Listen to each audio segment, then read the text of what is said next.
हम गुंजन चौधरी मैथिली गुंजन चैनल पर समस्त मिथिलावासी के प्रणाम करै छी। आइ हम एकटा छठी माता के गीत लऽ कऽ उपस्थित छी।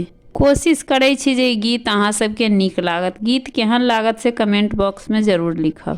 जल थल पानिया हो दीनानाथ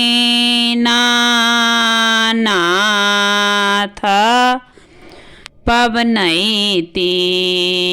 सब ठाढ़ जल थल पानिया हो दीनानाथ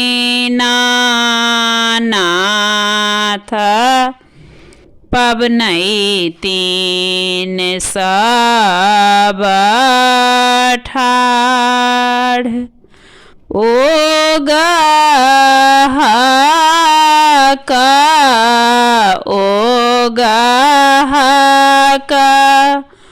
हो दीनानाथ भोरा भीनासर आई किए भेलाई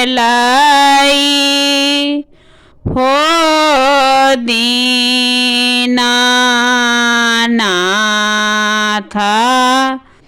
एतेक अबेर बाटहि भेटि गेल गे अबला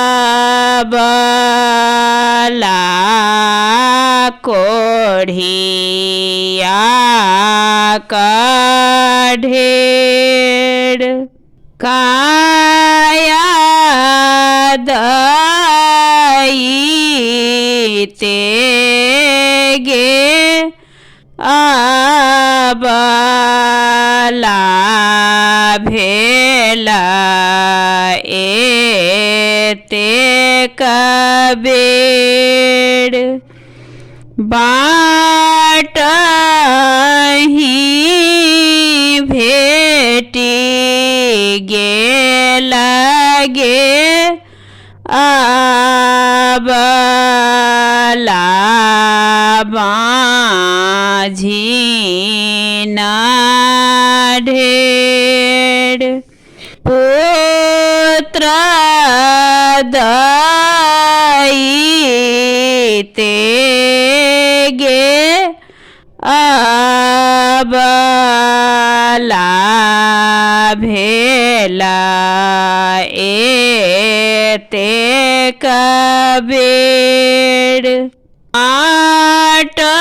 बाटहि भेटि गेल गे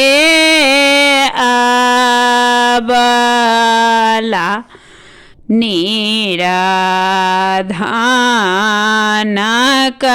ढेर धान दईते गे अबला भेला एतेक बेर बाटहि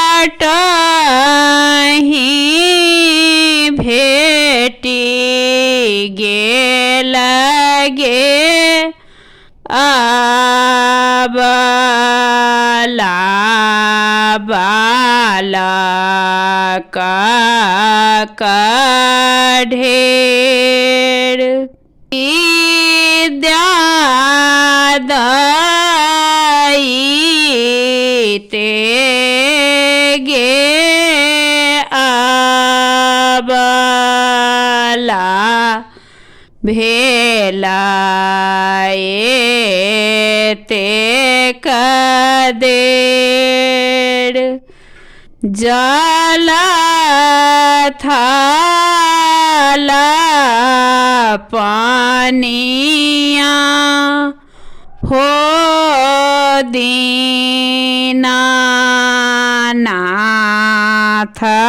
पवनैतीन सब ठार ओगा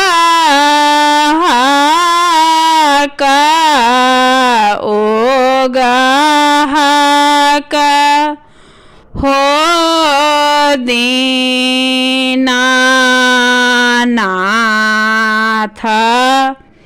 भोरा भीनो सर।